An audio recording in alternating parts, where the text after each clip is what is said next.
My name is Lia Johansen, and I was a prisoner of war.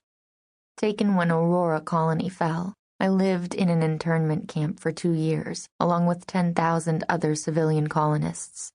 My parents died in front of me from starvation and sickness, and I wept for them. Or did I? The memories are fuzzy most days, disjointed and piecemeal. They skitter out from under my grasp, leaving my mind empty-handed and blank. Today, it is all I can do to remember my own name, to keep repeating my story over and over again in my head, the way they taught me to. My name is Lia Johansen, and I was a prisoner of war. Until today, standing at the viewport on the forward deck of the Xenia and Nellie, I watch as the new Sol space station slowly draws into view. It's even bigger than I imagined, with 2 concentric rings connected by spokes to an inner hub shaped like a top. The station spins like a top, too, its lights flashing by like strings of holiday lights in blue and yellow and red. It's magnificent. Magnificent and frightening. I reach out and lightly touch the viewport, slowly tracing my index finger along the curve of the upper ring, over the top of the hub.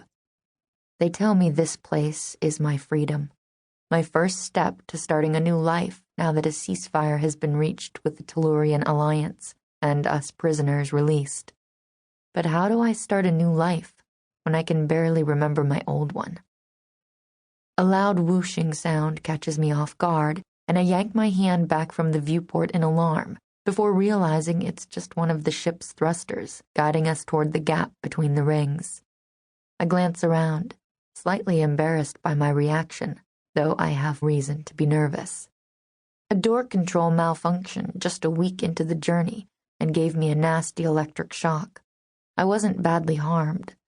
A burn on the end of my finger was the extent of my external injuries, but the jolt was enough to make me momentarily black out.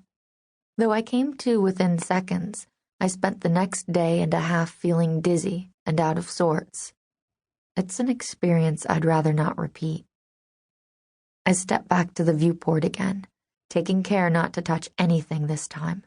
We are passing between the rings now, and I can see the docking ports straight ahead, positioned in the middle of the hub. The ship begins to turn, moving to align itself with the station's docking bay, and I find myself staring between the rings at that long spill of ebony space painted with stars. It's a view I've been staring at for 3 weeks now, ever since the transport left Tiersten Internment Colony. While the other ex-prisoners quickly grew tired of it, preferring to talk about what life would be like when we reached the station and were repatriated back into the celestial expanse, I've remained here at the viewport, watching.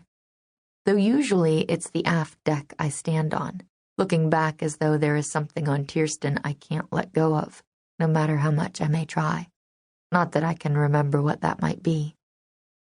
The ship judders as we lock into place against the station, and the passengers' excited chatter only increases, never mind the captain's piped-in voice exhorting us to stay calm and quiet until the officers come to deboard us.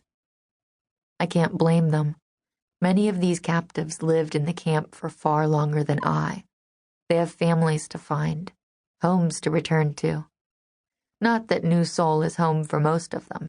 It's only a way station, a stepping stone into the celestial expanse.